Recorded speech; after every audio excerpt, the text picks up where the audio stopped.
जय जगत, नमस्कार। मैं सचिन मध्य प्रदेश उमरिया से एक कदम गांधी के साथ पदयात्रा में हूं और पिछले 48 घंटे से पदयात्रा आगरा में रुकी हुई है।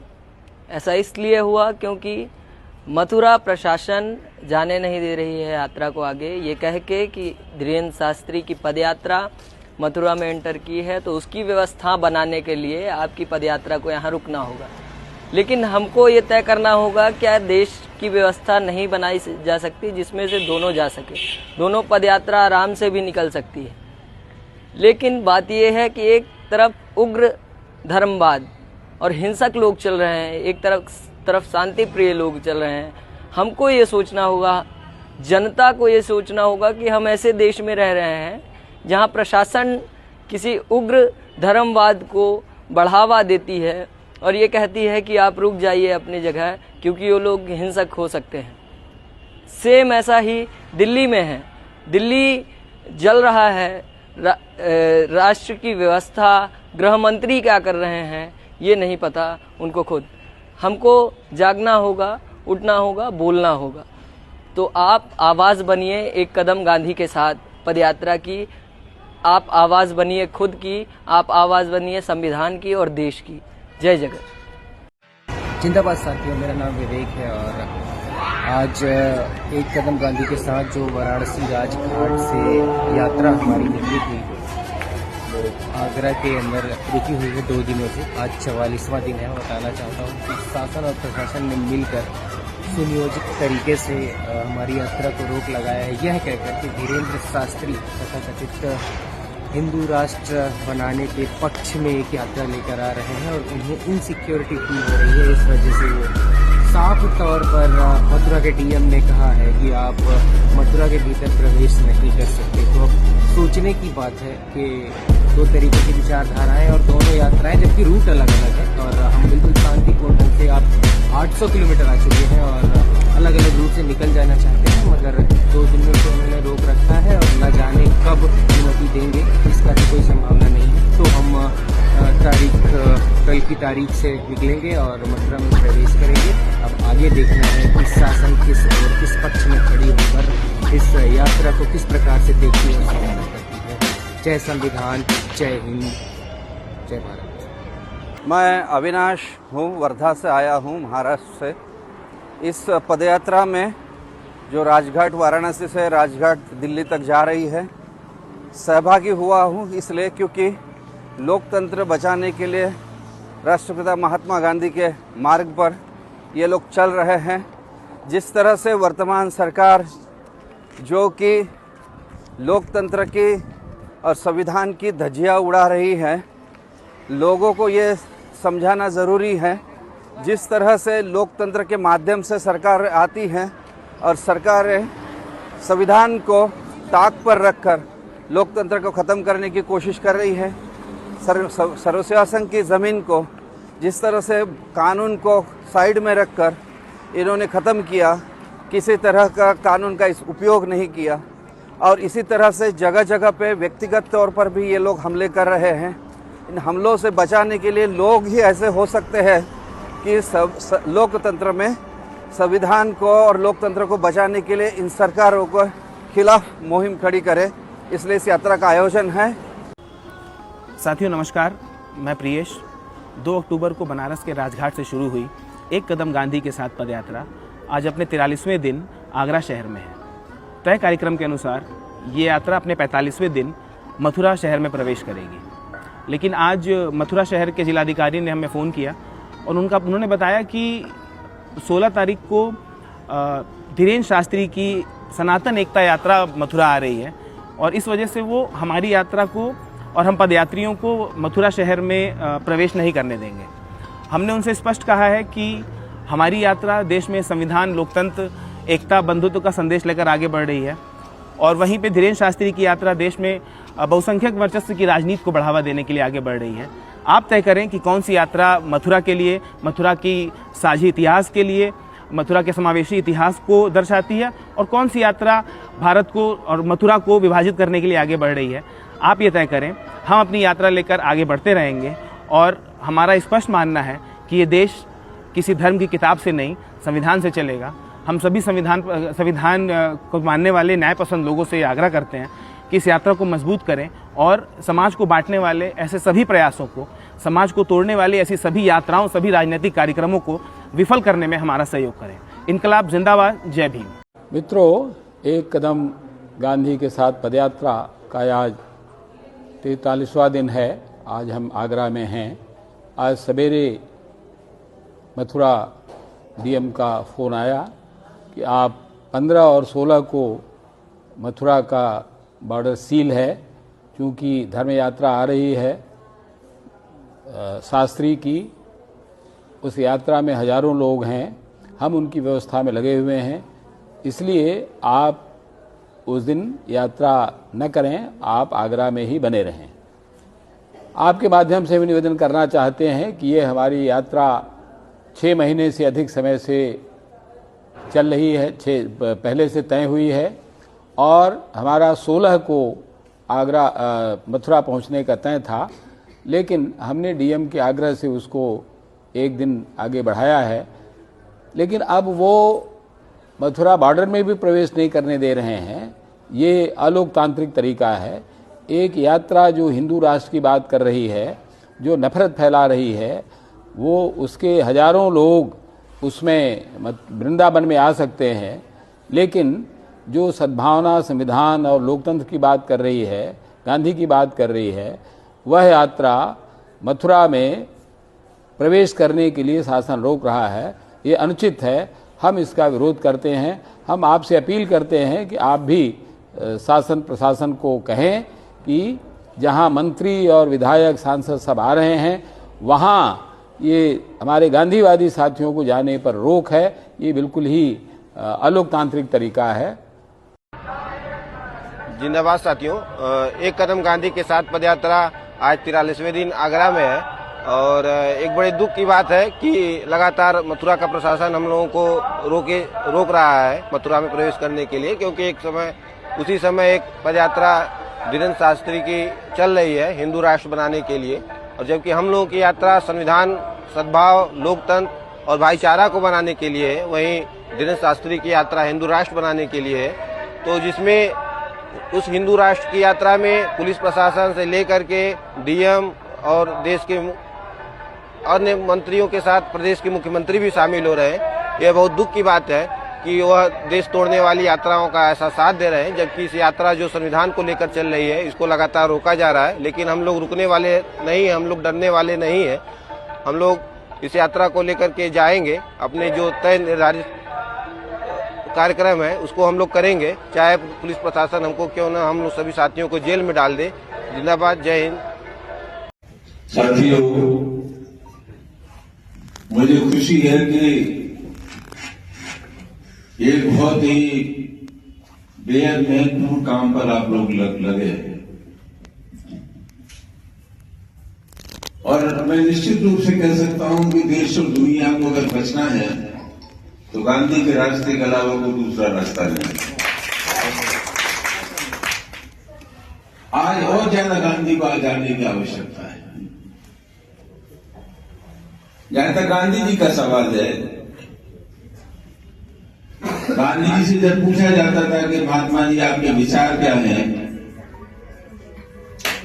तो गांधी जी कहते थे मेरा कोई विचार नहीं, मेरा जीवन ही मेरा विचार है। और जिस तरह की जिंदगी में बसर नहीं कर सकता, उस तरह की जिंदगी जीने का उपदेश दूसरे लोगों से नहीं कर सकता। हम सामाजिक जीवन में जो लोग हैं या राजनीति में लोग हैं, उनकी बात का असर क्यों नहीं होता?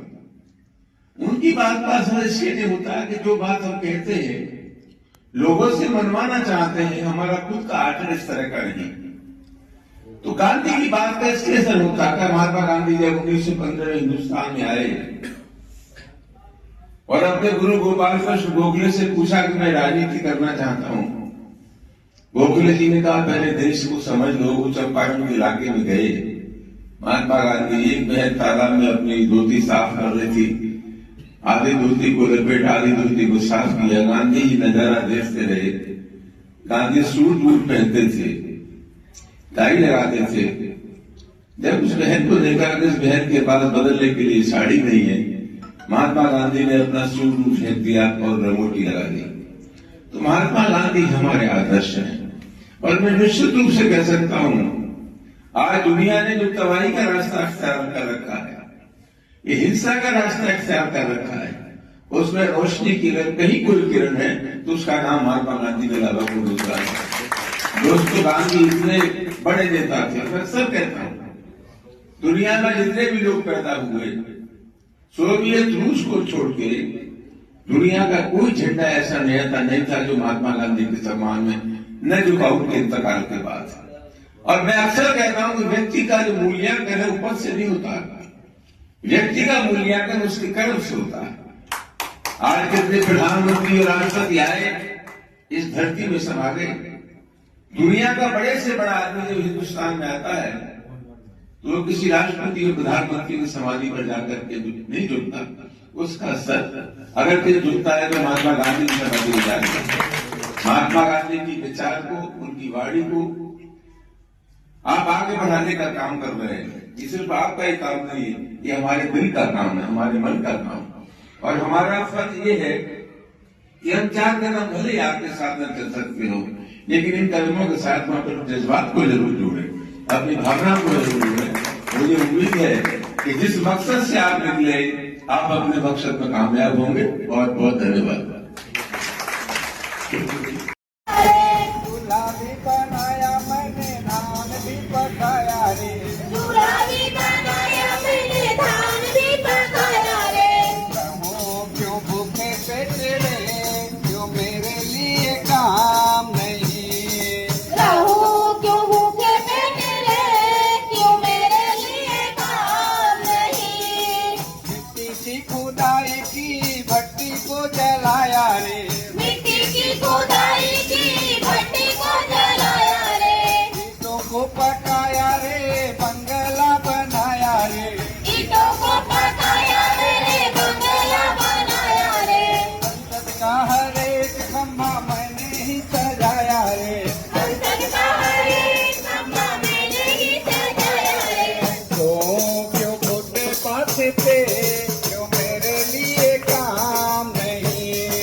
को मोड़ के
किसान संघर्ष समिति के अध्यक्ष के तौर पर मैं किसानों से, मजदूरों से और देश के जन आंदोलनों के साथियों से मैं अपील करना चाहता हूं कि जो वाराणसी से जो यात्रा चली है राजघाट दिल्ली तक के लिए, वो एक वैचारिक यात्रा है। गांधी के, जेपी के, लोहिया के और विनोबा जी के विचार के ऊपर जो हमला हुआ, उनके विचार केंद्र को जो नष्ट करने की जो कोशिश हुई है, बुलडोजर से उससे ढहा दिया गया है, उस पूरे प्रकाशन को बंद करने का जो काम चला है, हम आपसे ये कहना चाहते हैं कि इसके खिलाफ में ये यात्रा निकल रही है। आप भी इस यात्रा में शामिल हों। 17 तारीख को मैं भी मथुरा से उस यात्रा के अंदर शामिल करने के लिए मैं उसमें पहुंचने वाला हूं। बहुत पदयात्रा करना कठिन काम होता है, रोज 20-25 किलोमीटर चलना। 800 किलोमीटर की पदयात्रा अब तक हो चुकी है।